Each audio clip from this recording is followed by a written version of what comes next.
Bank খাতের সংস্কারের নানা দিক নিয়ে কথা বলতে আমাদের সঙ্গে যুক্ত হয়েছেন নাগরিক টেলিভিশনের বিশেষ প্রতিনিধি সাইদ আরমান।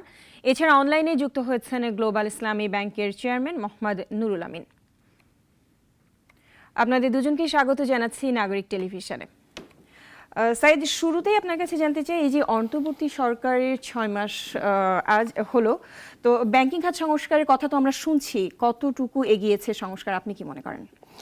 আপনার এই প্রশ্নে আমি ঠিক উত্তরটা এইভাবে শুরু করতে চাই যে ব্যাংকিং খাতে আসলে সংস্কার কার্যক্রম কতটা আগিয়েছে তার আগে আসলে চিন্তা করতে হবে যে ব্যাংকিং খাতে যে ক্ষত তৈরি হয়েছে, পতিত সরকারের সময় ব্যাংকিং খাতে যে লোপাট হয়েছে তার কিন্তু একটি প্রাথমিক চিত্র আমরা পাচ্ছি এখন, যেটি বিগত দিনে পর্দার নিচে রেখে সরকার সেটি আড়াল করবার চেষ্টা করেছে, সেটি কিন্তু এখন প্রকাশ পাচ্ছে। যেমন আমি যদি বলি যে সরকারের একটি শ্বেতপত্র প্রণয়ন কমিটি করেছিল, তারা বলছে যে ব্যাংকিং খাতে দুর্দশাগ্রস্ত ঋণের পরিমাণ প্রায় 7.5 লাখ কোটি টাকা। এবং আপনি যদি দেখেন কেন্দ্রীয় ব্যাংকও কিন্তু এক ধরনের লুকোচুরি করেছে তথ্য নিয়ে, প্রকৃত খেলাপি ঋণের তথ্য তারা প্রকাশ করেনি। এখন সেটি কিন্তু ধীরে ধীরে বাড়ছে, প্রায় 3 লাখ কোটি টাকার কাছাকাছি এখন ব্যাংকিং খাতে খেলাপি ঋণ। সংস্কারের কথা আপনি যেটি জানতে চাইলেন, আমরা দেখছি যে কেন্দ্রীয় ব্যাংকে নতুন গভর্নর দায়িত্ব নিয়েছেন, ডেপুটি গভর্নররা দায়িত্ব নিয়েছেন, 11টি ব্যাংকের বোর্ড কিন্তু কেন্দ্রীয় ব্যাংক পুনর্গঠন করেছে। এরকম কর্মকাণ্ড আমাদের দেখছি, অনেক ব্যাংকের এমডিকে ছুটিতে পাঠানো হচ্ছে, ব্যাংকিং খাতে কিন্তু অনেক ছাঁটাই হয়েছে, কাউকে কাউকে ছুটিতে পাঠানো হচ্ছে, নানা রকম কার্যক্রম আমরা দেখছি। তবে প্রশ্ন কিন্তু আছে যে আসলে এই যে সংস্কার কার্যক্রম, এটি কি টেকসই ব্যাংকিং খাতের জন্য সুপরিকল্পিত এবং বাস্তবসম্মত কিনা, সেই প্রশ্ন কিন্তু উঠছে। এবং সেই প্রশ্ন কিন্তু কেউ কেউ তুলছে যে ব্যাংকিং খাতের জন্য আসলে একেবারে সামষ্টিক যে পরিকল্পনা দরকার, সেখানে ঘাটতির কথা কিন্তু অনেকেই বলছেন। বিশেষ করে এখনো কিন্তু ব্যাংকিং খাতে দুটি প্রতিষ্ঠান মাতাব্বরি করছে, বাংলাদেশ ব্যাংক রয়েছে, আবার অর্থ মন্ত্রণালয়ের আর্থিক প্রতিষ্ঠান বিভাগ রয়েছে, যেটি বিলুপ্তির কথা অনেক দিন ধরে বলা হয়। সেই বিলুপ্তি কার্যক্রম কিন্তু কেন্দ্রীয় ব্যাংক হাতে নেয়নি।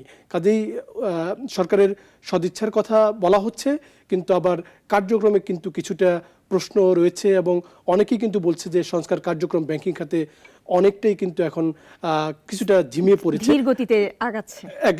একদম তাই।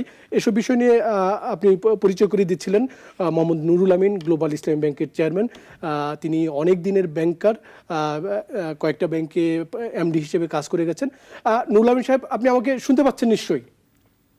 একটু শুরুতে একটু জানতে চাই যে আপনি তো গত আগস্টের শেষ দিকে গ্লোবাল ইসলামী ব্যাংকের পর্ষদের চেয়ারম্যান হিসেবে দায়িত্ব নিয়েছেন। এই ব্যাংকের বোর্ডও তো কেন্দ্রীয় ব্যাংক পুনর্গঠন করে আপনাকে দায়িত্ব দিয়েছে। একটু বলবেন যে এই যে প্রায় 5 মাস আপনারা পুনর্গঠিত পর্ষদে এই ব্যাংকের দায়িত্ব নিয়েছেন, একটু বলবেন যে এই ব্যাংকের আসলে কতটা আপনারা কি দেখতে পাচ্ছেন? আমি জানতে চাচ্ছিলাম যে আপনি তো প্রায় 5 মাস এই ব্যাংকের বোর্ডে, গ্লোবাল ইসলাম ব্যাংকের বোর্ডের দায়িত্ব নিয়েছেন চেয়ারম্যান হিসেবে, তো একটু বলবেন যে আসলে আপনারা দায়িত্ব নেওয়ার পরে এই গ্লোবাল ইসলাম ব্যাংকের একটু বলবেন যে কতটা আপনারা কি দেখতে পেয়েছেন, কি পরিমাণ ঋণ কেলেঙ্কারি হয়েছে, একটু যদি ছোট করে একটু বলেন আর কি। না, থ্যাংক ইউ। আমি প্রশ্নটা পুরোপুরি বুঝতে পারি নাই, তবে আপনাদের আলোচনা এবং এর আগের বক্তার আলোচনার প্রেক্ষিতে যেটা বলতে চাচ্ছি সেটি হচ্ছে যে পরিবর্তনের জন্যই তো এই বোর্ডগুলোকে পরিবর্তন আনা হয়েছে। কারণ দেশের রাজনৈতিক পট পরিবর্তন বা ছাত্র জনতার গণ অভ্যুত্থানের ফলে যে পরিবর্তনটা আসছে, সেটা কিন্তু সামগ্রিক একটি সংস্কারের বিষয় সামনে চলে আসছে। অন্তর্বর্তী সরকারের কাজই হচ্ছে নিরপেক্ষভাবে এই কাজগুলো সম্পন্ন করা। আর ব্যাংকিং এর যে regulator, Bangladesh bank primary regulator, তাদের কাজও হচ্ছে যে এই মানি মার্কেট, এই ব্যাংকিং সেক্টর, এই টাকা পয়সা বিষয়ক বা ব্যাংকের অপারেশনস, লোন খেলাপি সবকিছু মিলে একটি সংস্কারের মাধ্যমে গুড গভর্নেন্সকে ফিরিয়ে আনা। আগের যেই বিষয়গুলো, যেই সিস্টেমে যেই ব্যাংকগুলো চলেছে, বিশেষ করে যে কয়টা ব্যাংকের বোর্ড বদল করা হয়েছে, তারা যেই পদ্ধতিগত বা যে প্রসেস বা যে মডেল ব্যবহার করেছে, এটা সুশাসন তো ছিলই না, বরং টাকা পয়সা কিভাবে বের করা যায় এই ধরনের মডেলগুলোই এই গত কয়েক বছরে আবিষ্কৃত হয়েছে। যার ফলে এখন আস্তে আস্তে এই যে কার্পেটের নিচের ময়লাগুলো বের হয়ে আসছে, ধুলাগুলো বের হয়ে আসছে। যতই আপনি পরিষ্কার করতে থাকবেন, ততই কিন্তু এই খেলাপি এবং অন্য ঋণের পরিমাণটা বাড়তে থাকবে। এবং আমরা কতগুলোকে লিটারেসি মানে একদম টেক্সট বুক অনুযায়ী কিছু কিছু ক্ষেত্রে আমরা এটা খেলাপি বলি, কিন্তু কিছু কিছু লোনকে আমরা স্ট্রেস লোনও বলি, চাপে আছে যে লোনগুলো, তা মিলাই কিন্তু এই 3.5 লাখ কোটি টাকার খেলাপির সঙ্গে আরো হয়তো 1-2 লাখ কোটি টাকা যোগ হবে আগামী গত ডিসেম্বর এবং আগামী মার্চের মধ্যে বলে আমরা এটা অনুমান করতে পারি। ফলে যেটা বিষয়টা হচ্ছে যে পরিবর্তনের সঙ্গে সংস্কারের সঙ্গে এটার ইম্প্যাক্ট পাওয়া যেতে হবে। এখন এই কয়েকটি ব্যাংকে ফরেন্সিক অডিট চলছে, সেই ফরেন্সিক অডিটে প্রকৃত মানে অ্যাসেট কোয়ালিটি রিভিউ হলে যে বিষয়গুলো বেরোয় আসবে, কি কি অবস্থা, দুস্থ অবস্থা, কি কি অবস্থা ড্যামেজড হয়েছে, কারা কারা জড়িত আছে, এই বিষয়গুলো চলে আসবে। ফলে এই যে পরিবর্তন সেন্ট্রাল ব্যাংকের মাধ্যমে হচ্ছে, সেই বিষয়টাকে আমরা খুব পজিটিভলি দেখছি এবং আমরা যে যেখানে দায়িত্ব নিয়ে কাজ করছি সেটা স্বচ্ছভাবে করার চেষ্টা করছি বলে আমি মনে করি। নুরুল আমিন, আপনি বলছিলেন কেন্দ্রীয় ব্যাংকের শাসন তদারকি বেড়েছে, এখন যে সংস্কার চলছে সেটিও কেন্দ্রীয় ব্যাংকের নেতৃত্বে চলছে, কিন্তু বিগত দিনে তো কেন্দ্রীয় ব্যাংক কার্যকর ছিল। এই যে ব্যাংকিং খাতে যে ঋণের নামে অর্থ লোপাট হয়েছে, এইগুলো দেখার দায়িত্ব তো কেন্দ্রীয় ব্যাংকের। ব্যাংকগুলোর বোর্ড পুনর্গঠিত হয়েছে, আপনাদেরকে দায়িত্ব দিয়েছে ডেকে এনে, ঠিক আছে, কিন্তু কেন্দ্রীয় ব্যাংকেরও তো শাসন দুর্বলতা ছিল, কেন্দ্রীয় ব্যাংকেরও তো সংস্কার খুব জরুরি, সেটি নিয়ে আলোচনা হচ্ছে। কিন্তু আমরা গভর্নর একা বা একজন দুজন ডেপুটি গভর্নরই যে পুরো এই কেন্দ্রীয় ব্যাংকের এই শাসন দুর্বলতার জন্য দায়ী তা না। নোট তৈরি হয়েছে, সেইগুলো নোটগুলো ধীরে ধীরে উপরের স্তরে গিয়েছে। সার্বিকভাবে কেন্দ্রীয় ব্যাংকের এই সংস্কার কার্যক্রম কি আদৌ আসলে সঠিক পথে চলছে? যেটি বলছিলাম যে কেন্দ্রীয় ব্যাংকের শাসন তদারকির কথা আপনি বলছেন জোরালো হয়েছে, কিন্তু বিগত দিনে ব্যাংকিং খাতে যে লোপাট হয়েছে, যে তছরূপ হয়েছে, ব্যাংকিং খাতে যে অনিয়ম হয়েছে, এই অনিয়মগুলোর দায় দায়িত্ব তো কেন্দ্রীয় ব্যাংকের উপরে বর্তায়, তাই না? না না, থ্যাংক ইউ। আমার মনে হয় আমি শুনতে পাচ্ছি না, আমি বুঝতে পারতেছি না কোনো বক্তব্য, আমি কিছু বক্তব্য দেবো কিনা বা কি বলতে জি চাচ্ছেন একটু বলেন। জি, আপনি কি আমাকে শুনতে পাচ্ছেন? হ্যাঁ, আপনাকে শুনতে পাচ্ছি। জি, আপনার কাছে আমি জানতে চাই, কেউ কেউ বলছেন যে যেসব ব্যাংক লাইফ সাপোর্টে আছে সেগুলো বন্ধ করে দেওয়া উচিত। আপনি তো অনেকদিন ব্যাংকিং খাতের সাথে সংশ্লিষ্ট, আপনার কি মত এই বিষয়ে? দেখুন, বন্ধ করা যদি একমাত্র সমাধান হতো তাহলে এই দেশে অনেক আগে থেকেই ICB, Islamic bank, বিসিবিএল, Padma bank, এই ধরনের ব্যাংকগুলো বন্ধ করেই দিত। যে যখনই যে সিদ্ধান্ত নিচ্ছেন বন্ধ করা সমাধান নয়, কারণ বন্ধ করার ইম্প্যাক্টটা অনেক বেশি। প্রশ্ন হচ্ছে এগুলোকে যদি রিভাইভাল এবং সার্ভাইভালের জন্য কোনো কাজ করা হয়, যেটা লাস্টলি এসে বাংলাদেশ ব্যাংক কিছু 56 টাকা দিয়ে শুরু করেছে, এটার জন্য একটা নির্দিষ্ট সময় দিতে হবে। তাহলে আমরা এই রিফর্ম বা এই পরিবর্তনে গেলাম কেন? বন্ধটা একমাত্র সমাধান নয় এবং এই দেশে ব্যাংক বন্ধ হয় না, এই ফিলটা কিন্তু আমাদের জনগণকে বা আমানতকারীদেরকে দিতে হবে। হ্যাঁ, আপনি শাস্তিমূলক ব্যবস্থা নেন, অ্যাকাউন্টেবল করেন, আর কি কি করলে ভালো হবে, যেটা সেন্ট্রাল ব্যাংক লাস্টলি করেছে, যে 56 টাকা দিয়ে প্রায় 22,000 কোটি টাকার মতো সবগুলো ব্যাংকে বিভিন্নভাবে জোগাড় করে দিয়েছে। এগুলোকে রিভাইভাল করার জন্য একটা ফরেন্সিক অডিট করছে, সেখানে কে দায়ী, কে ইনভলভ এবং কে কিভাবে এটাকে সমাধানের জন্য রাস্তা খুঁজে পাওয়া যায়, এই চেষ্টাটা করার জন্য একটু সময় দিতে হবে। আর ব্যাংকগুলো এখন আগের মতো একেবারে যে টাকা দিতে পারছে না তা নয়, পরিমাণ মতো বা চাহিদা মতো না দিতে পারলেও মোটামুটি ভাবে একটা কিছু টাকা বাংলাদেশ ব্যাংক থেকে পাওয়ার পর এটা করছে এবং তারা রিভাইভ করার চেষ্টা করছে। আমি আমার উদাহরণ দিয়ে বলতে পারি, কিছু ডিপোজিট কিন্তু আসছে, আমরা কিছু ব্যবসা বাণিজ্য ছোটখাটো এসএমই থেকে করতেছি, এলসি করছে, রিমিটেন্স আসতেছে।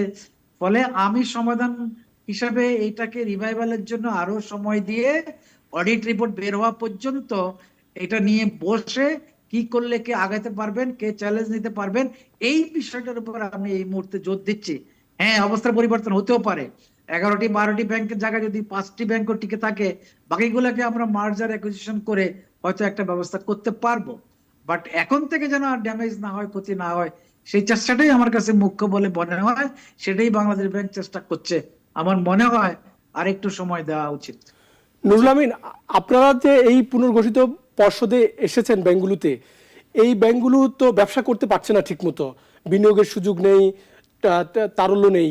তো এই ব্যাংকগুলো তো ব্যবসা না করতে পারলে, লোকসানে গেলে এই লোকসানের দায় দায়িত্ব কারা নিবে? আপনারা তো ব্যাংকগুলো পাহারা দিতে এসেছেন, এই লোকসানের দায় দায়িত্বগুলো, লোকসান হলে তো এগুলো শেয়ার হোল্ডারকে বহন করতে হবে।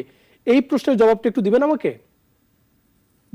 যথার্থই বলেছেন। এখন তারা যেই পরিমাণে ব্যবসা করলে এগুলো ঘুরে দাঁড়ানো সম্ভব সেই পরিমাণ করতে পারছে না, কিন্তু শুরুটা হয়েছে বলে আমি মনে করি।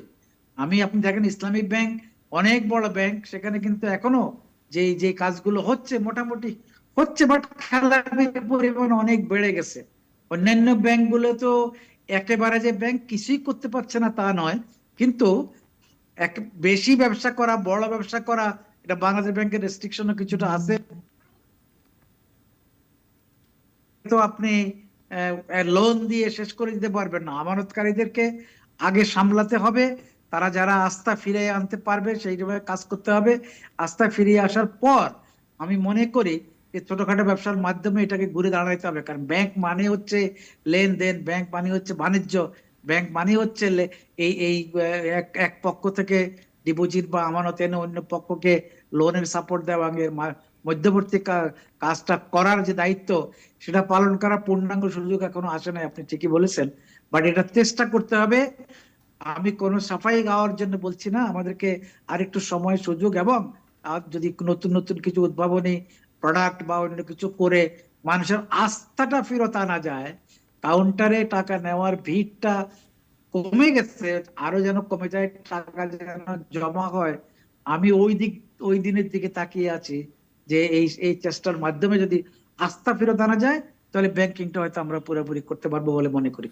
আপনি মার্জারের প্রসঙ্গ টানছিলেন। আমরা এর আগে দেখেছি যে মার্জারের নামে আসলে জোরপূর্বক আসলে দুটি ব্যাংকে এক করে দেওয়ার একটি উদ্যোগ ছিল, কিন্তু মার্জার মানে তো আসলে তা না। দুটি ব্যাংক স্বতঃস্ফূর্তভাবে আসলে তাদের কার্যক্রমকে সম্পৃক্ত করবে। মানে বিগত দিনে মার্জার যেটা আলোচনা হচ্ছিল যে মনে হচ্ছিল যে সামন্তবাদী প্রক্রিয়ায় মানে মেয়েকে বরের কাছে তুলে দেয়া। এখন আসলে এই নতুন প্রশাসন কেন্দ্রীয় ব্যাংকের কাছে আসলে মার্জারটা, আপনি তো অনেকদিন ব্যাংকিং খাতে কাজ করেছেন, মার্জারটা আসলে কোন প্রক্রিয়ায় হওয়া উচিত আপনার পরামর্শটা একটু জানতে চাই। আপনি বুঝতে পারছেন মার্জার এখন প্রায়োরিটি নয়, বাট মার্জার একটা পদ্ধতি থাকবে। মার্জার হচ্ছে উইন উইন গেম, মার্জার কোনো জিরো সাম গেম না। একদম একজনকে ওই যে আপনি বললেন যে গিলে ফেলবে, খেয়ে ফেলবে, দখল করে ফেলবে, বা আমি দেখানোর জন্য, লোক দেখানোর জন্য এরকম করব, সেটা নয়। মার্জার উইন উইন গেম এই সেন্সে বড় তার পদ্ধতি, তার সামর্থ্য দিয়ে ছোটকে টেনে তোলার জন্য যে চেষ্টা করবে, ছোটর মধ্যে যেইটুকু ভালো দিক আছে সেটাকে সামনে তুলে নিয়ে আসবে, এবং যৌথভাবে বড় হওয়ার জন্য যা পদ্ধতিগত দুনিয়া ভর হচ্ছে সেই ব্যবস্থায় করতে হবে। আপনার মার্জার যদি দুই পক্ষে এগ্রি না করে, এটা জোর করে মার্জার অ্যাকুইজিশন করা যায় না। আপনি যেটা বলছেন সেটা চেষ্টা করা হচ্ছে, হয়তো এটা প্রচারের জন্য বা এটা বোঝানোর জন্য যে আমরা কিছু একটা করছি।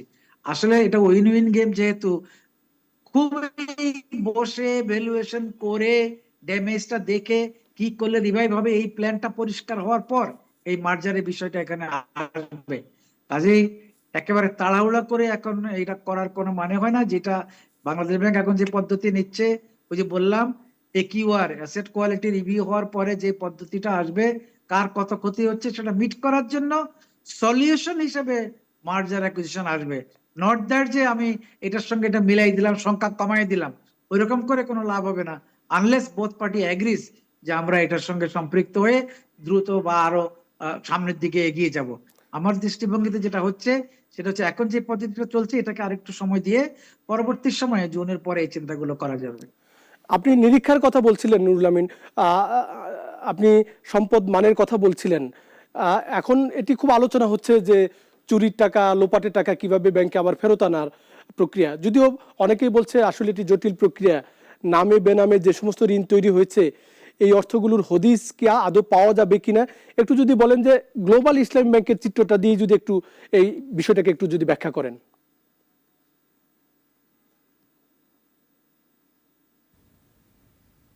শুনুন, টাকা ফিরে আনাটা একটা জটিল বিষয় এক। দ্বিতীয় যেটা, সেটা আমরা হয়তো অনেক পদ্ধতি আছে, সেটা হয়তো আলোচনা হবে, ও এক্সপার্টদের কল করা হয়েছে দেশে বিদেশে এই জিনিসগুলো। যেটা আমার কাছে যেটা মনে হয়, আমি ওই রেজাল্টের দিক থেকে আগে বলি, টাকাটা যেভাবে চলে গেছে চলে গেছে, চলে যাওয়ার পদ্ধতি নিয়ে আমার কোনো প্রশ্ন নাই। প্রশ্ন হচ্ছে বা কোনো আমার গেছে টাকা, টাকা যখন একটা দেশে যায়, সে দেশ যখন একটা ল্যান্ড করে এবং পার্কড হয়, এটা ইনভেস্ট হয়ে যায়, ব্যাংকে ঢুকে, প্রপার্টিতে হয়, ব্যবসাতে হয়, তখন কিন্তু ওটা ওই দেশের নিয়ম পালন করা হচ্ছে বলে ধরে নেওয়া হয়, অথবা ওই দেশ এই ধরনের টাকাকে ওয়েলকাম করে এবং এটাকে তাদের দেশে ওয়েলকাম করার পরে ওটা কিভাবে থাকবে সেভাবে করা হচ্ছে। এখন প্রশ্ন হচ্ছে, ওই দেশ তো আপনাকে তাড়িয়ে দিচ্ছে না, যে টাকা নিয়ে গেছেন সেই দেশ যখন তাড়িয়ে দিবে না, আর আপনি যদি আইনি সামর্থ্য দ্বারা, আমরা যেহেতু অ্যান্টি মানি লন্ডারিং এর জন্য এগমন্ট গ্রুপের সদস্য, তাহলে সেই হিসাবে আমাদের মিউচুয়াল ইনফরমেশন এক্সচেঞ্জ এবং মিউচুয়াল লিগ্যাল সাপোর্টের জন্য কথা বলা আছে। এই দুই একটা টাকা এই দিক থেকে ওই দিক কখনো কখনো গেছে, আমাদের দেশে একটা অল্প অ্যামাউন্ট আসছে, কিন্তু আপনি এটা এত সহজ বা এত দ্রুত নয়, আমাকে লিগালি প্রুফ করতে হবে যে এই টাকাটা এখান থেকে ট্যাক্স না পে করে অবৈধভাবে সেখানে গেছে। আবার তারা যেভাবে যেভাবে অ্যাকসেপ্ট করছে, তারা তাদের দেশের আইন মানা হয়েছে কিনা সেটা হচ্ছে করে দেখবে। ফলে জটিল, বাট একেবারে যে মোস্ট ইম্পসিবল তা নয়, সময় লাগবে এবং ওই দেশেরও সদিচ্ছা থাকতে হবে। আর যিনি টাকা নিয়েছেন উনি কিন্তু ফেরত আনার জন্য যেহেতু নেন নাই, ওনাকে কি পরিমাণ ড্র্যাগ করলে উনি ওটাতে রাজি হবেন অথবা আইনের কাছে সোপর্দ হবেন, সেটা ওই দেশের আইনের উপর, স্ট্রেংথের উপর নির্ভর করবে। জি, আপনাদের দুজনকে অসংখ্য ধন্যবাদ আমাদের সাথে যুক্ত হওয়ার জন্য। 250-টিরও বেশি ডিজাইন অপশন নিয়ে ওয়ালটন স্মার্ট ফ্রিজ, বোঝে আপনার প্রয়োজন।